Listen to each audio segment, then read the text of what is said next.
Welcome to Learning English, a daily 30-minute program from the Voice of America. I'm Ashley Thompson. And I'm Dan Novak. This program is designed for English learners, so we speak a little slower, and we use words and phrases especially written for people learning English. Coming up on today's program, Dan Friedel has a story on how U.S. food makers are now permitted to add sesame to their products. Faith Perlow has this week's everyday grammar lesson on blend words. Later, we head to the Rocky Mountains as we continue our series on the national parks. But first, the United States Food and Drug Administration, FDA, recently said that by law, food makers are permitted to add sesame to their products. They also must identify sesame content in their foods on product packaging. Sesame is the seed of the sesamum or beni plant. It is used to make oil, and the seeds themselves are often used on bread or baked goods. The seeds come in black and white colors.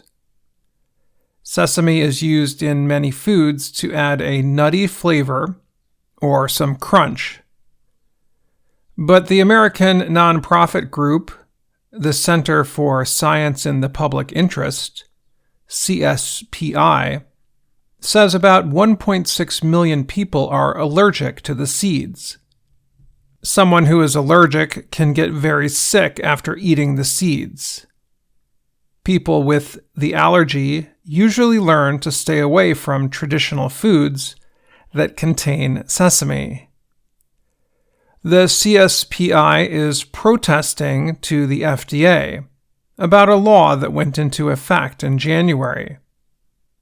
The Food Allergy Safety, Treatment, Education, and Research Act, known as FASTER, listed sesame as a major allergen requiring identification on packaging for the first time. Some food companies made changes to their production centers in reaction to the new law. Some cut sesame use completely. Others, however, decided to add sesame to products that did not usually contain it.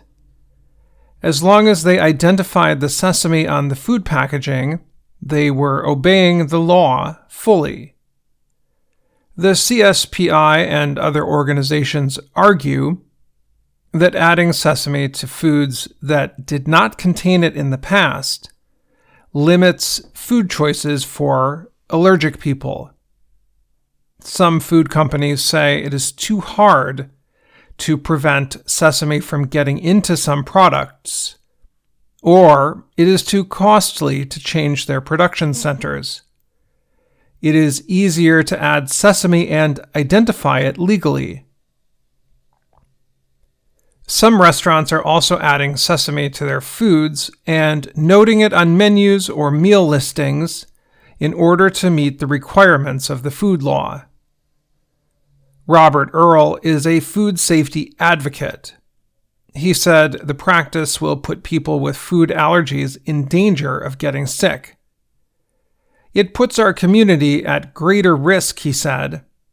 Earl added that food companies and restaurants adding sesame to products reduces food choices. Earl said his organization, Food Allergy Research and Education, has received a number of complaints from people who said they got sick by eating formerly safe products.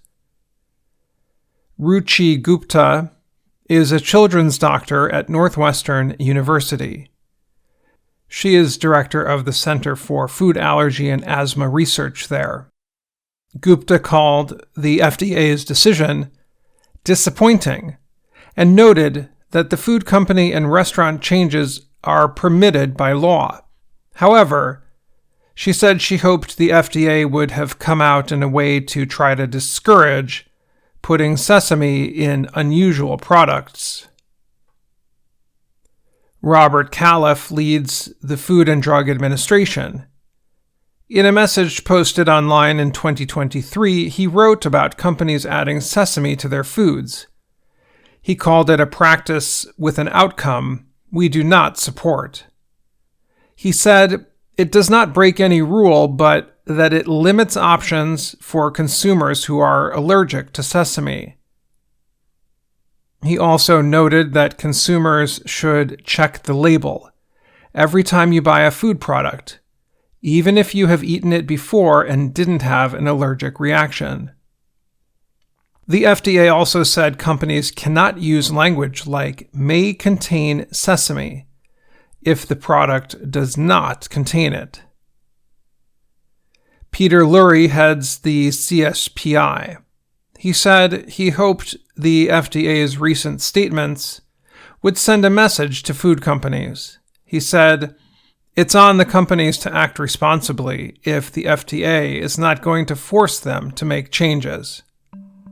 I'm Dan Friedel.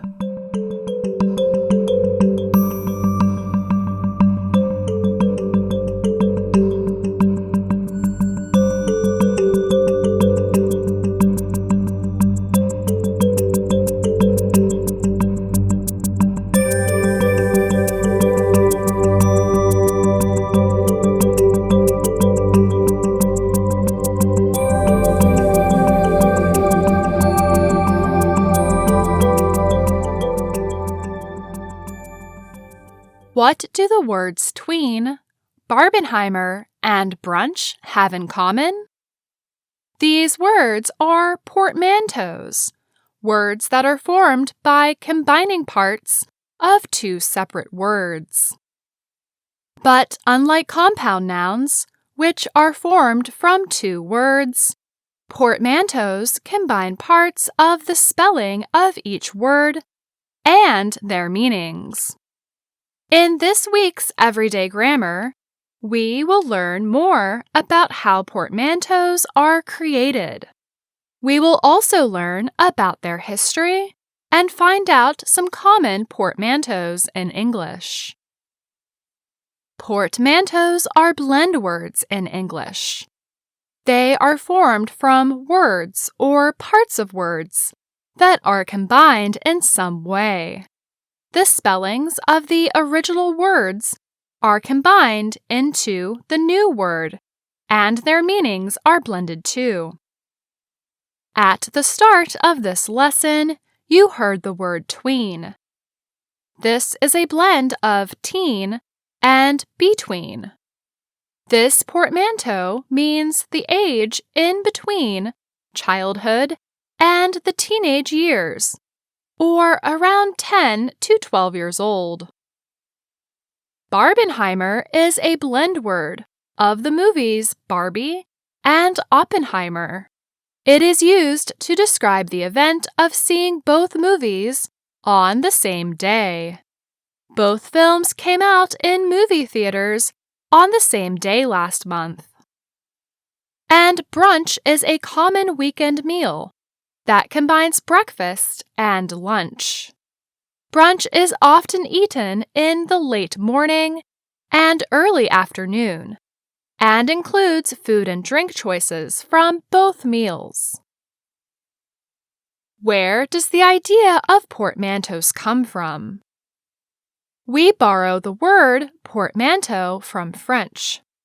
Porter means to carry in French, and manteau in French is a coat.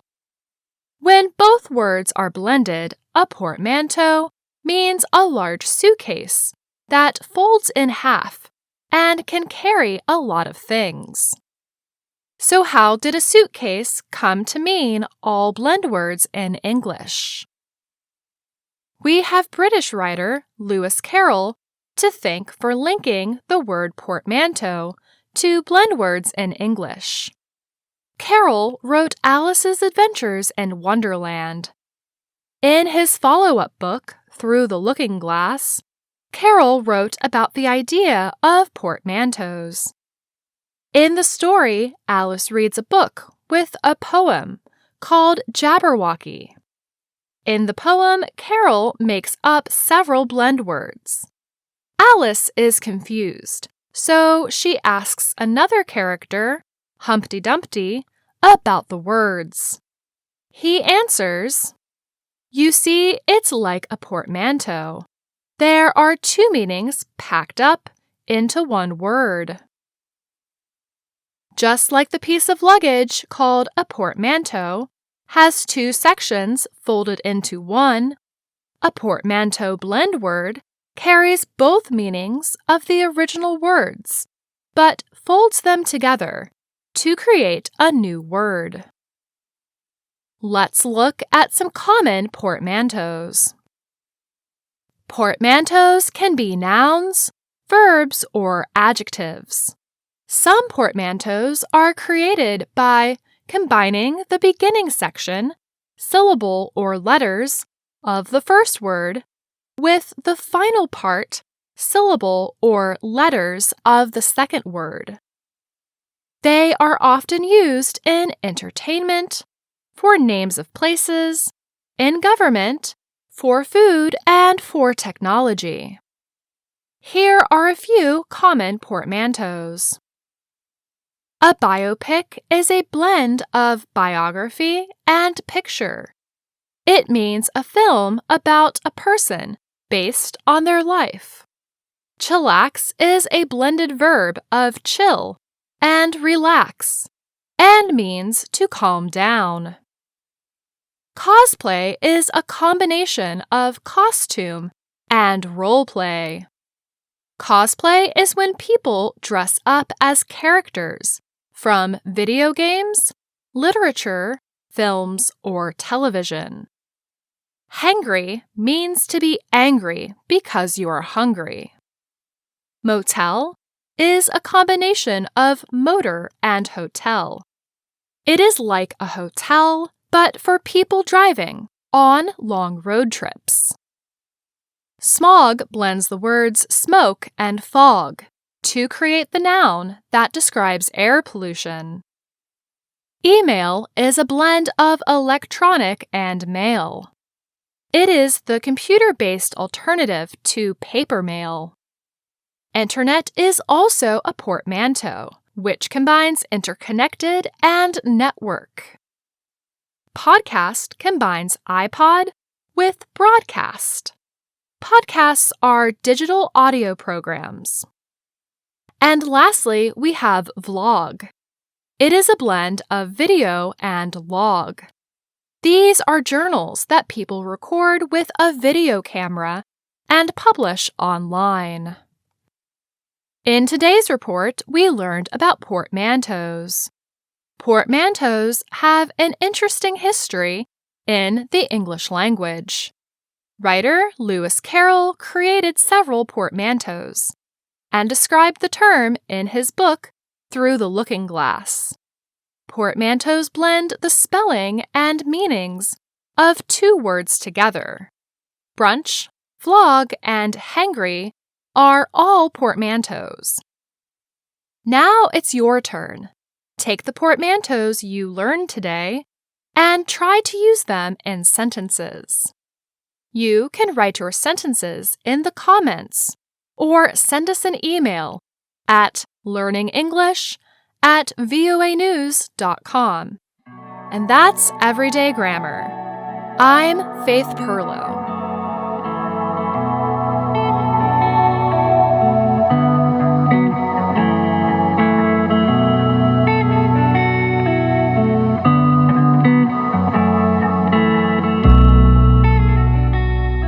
You just heard Faith Perlow present this week's Everyday Grammar.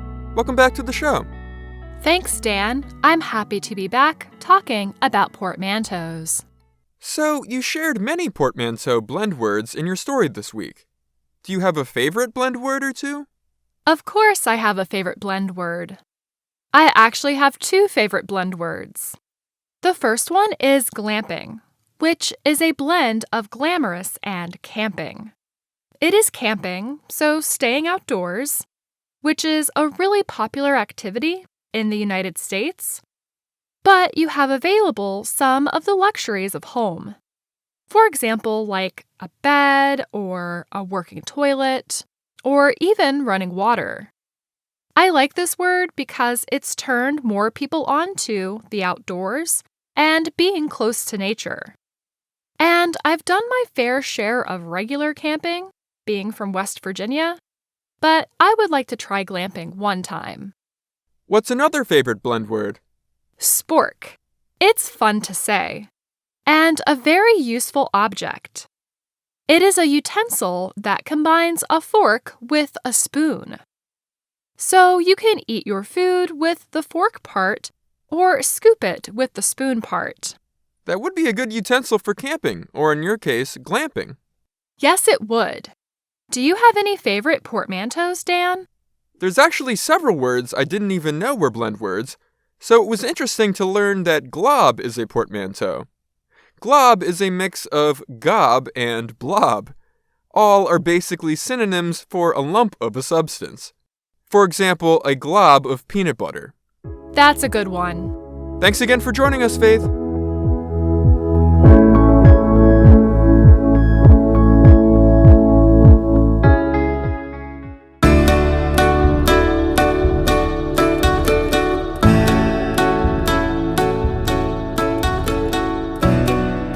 Our national parks journey takes us to an extreme landscape in Colorado. Around us are clear lakes, aspen and fir trees, and mountain peaks that rise over 4,400 meters. Welcome to Rocky Mountain National Park. The vast Rocky Mountains range extends from the western United States up to Canada. National parks in both countries protect many of the huge peaks. Here in Colorado, Rocky Mountain National Park covers about 1,100 square kilometers. Although it is much smaller than other western parks like Yellowstone, it welcomes almost as many visitors each year. People from around the world come to experience its alpine or high mountain environment. In the spring and summer, wildflowers burst to life, and many kinds of butterflies arrive.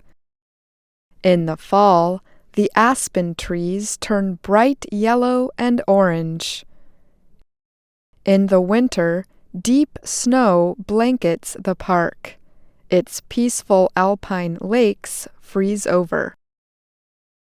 One of the major sights here is the Continental Divide.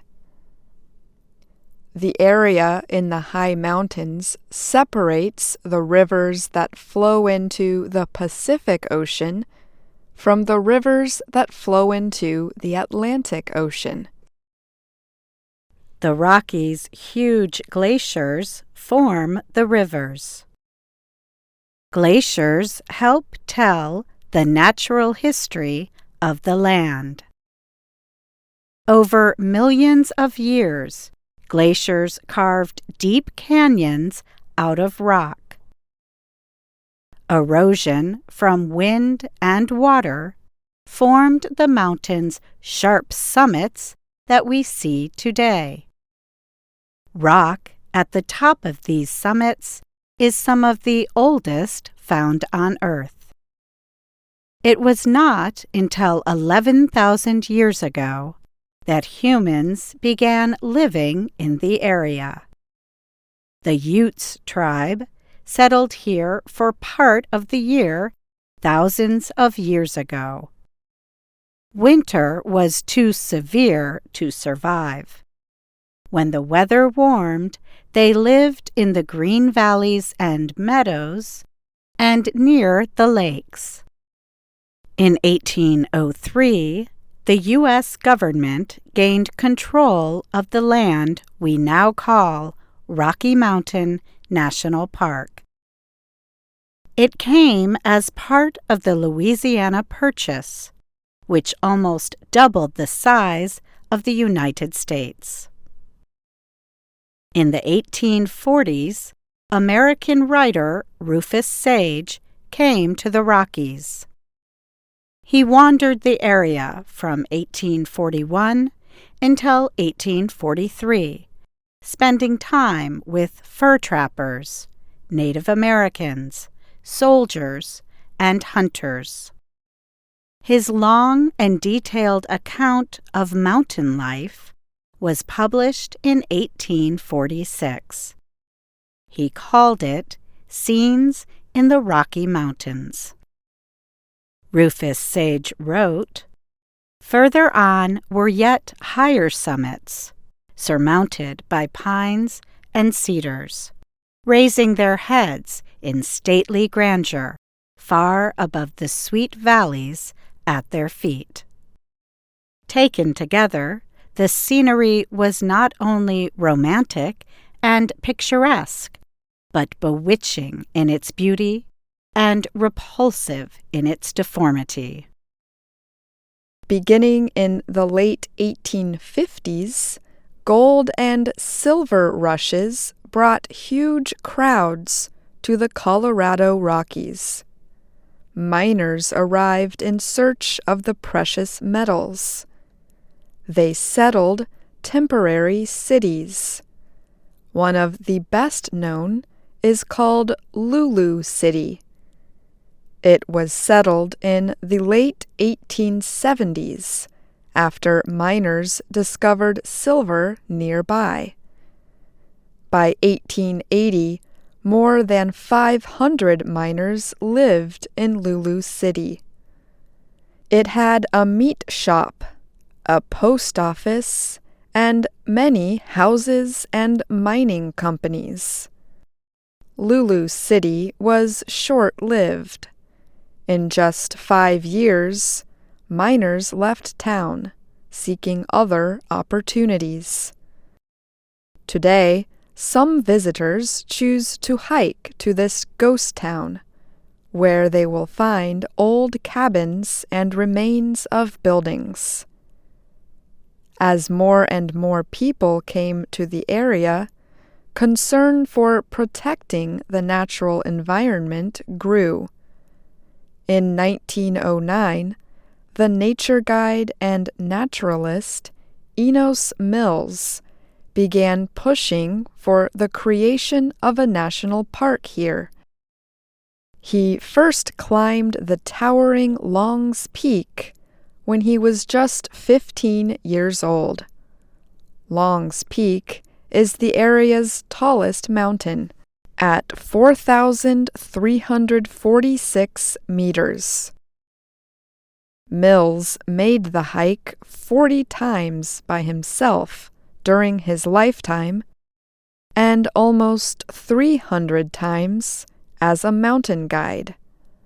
Mills wrote and gave talks about the Long's Peak area to urge Congress to make it a national park. On January 26, 1915, Mills got his wish. President Woodrow Wilson signed the Rocky Mountain National Park Act to make America's 10th national park. The Denver Post newspaper called Mills the father of Rocky Mountain National Park. Today, more than 3 million people visit Rocky Mountain National Park each year. Many visitors arrive by car. They drive the Trail Ridge Road, which winds through meadows and forests and up the mountains. The road was built in the 1930s during the Great Depression. At the time, many of the western national parks were served by the railway. Travelers arrived on trains. but a railroad never served Rocky Mountain National Park. The National Park Service described it as always an auto park. The high number of visitors and vehicles caused concern. In the 1970s, park officials began managing crowds. They started using buses in the park and created a campsite system in the wild backcountry. Today, conservation efforts continue. Park officials educate visitors and urge them to respect the natural environment. Rocky Mountain National Park's scenery and wildlife attract huge numbers of visitors. The park has over 480 kilometers of hiking trails. They include challenging climbs up some of the tallest mountains and forest hikes that lead to the park's many waterfalls. They also include trails to crystal blue alpine lakes. One leads to Mills Lake, in honor of Enos Mills. The view of Long's Peak from the lakeside is one of the finest views in the whole park. One of the most extreme hikes in the park is the Continental Divide Loop. The 86-kilometer path cuts through glacial valleys and past lakes and waterfalls. It takes most hikers at least 6 days to complete. Long hikes give visitors a chance to experience Rocky Mountain wildlife. Within the park are hundreds of elk and bighorn sheep, as well as a small moose population. The park's huge number of large animals makes it one of the best places in America for wildlife watching. Butterflies fill the park's meadows. Some of the most common kinds are the painted lady, the Arctic blue, and the western pine elfin. Butterflies help researchers in the park study the effects of climate change. Scientists and volunteers collected information on butterfly populations from 1995 until 2011. They identified more than 140 butterfly species. Park visitors also come to fish, bike, and go horseback riding.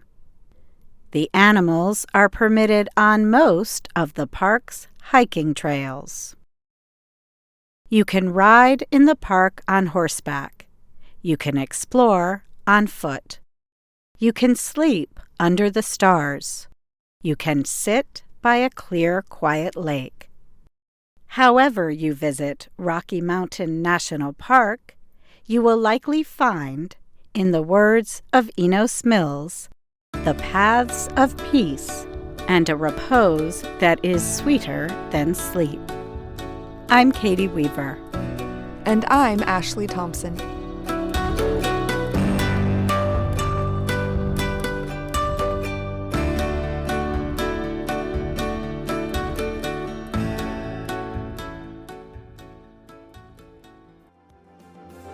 And that's our program for today. Join us again tomorrow to keep learning English through stories from around the world. I'm Ashley Thompson. And I'm Dan Novak.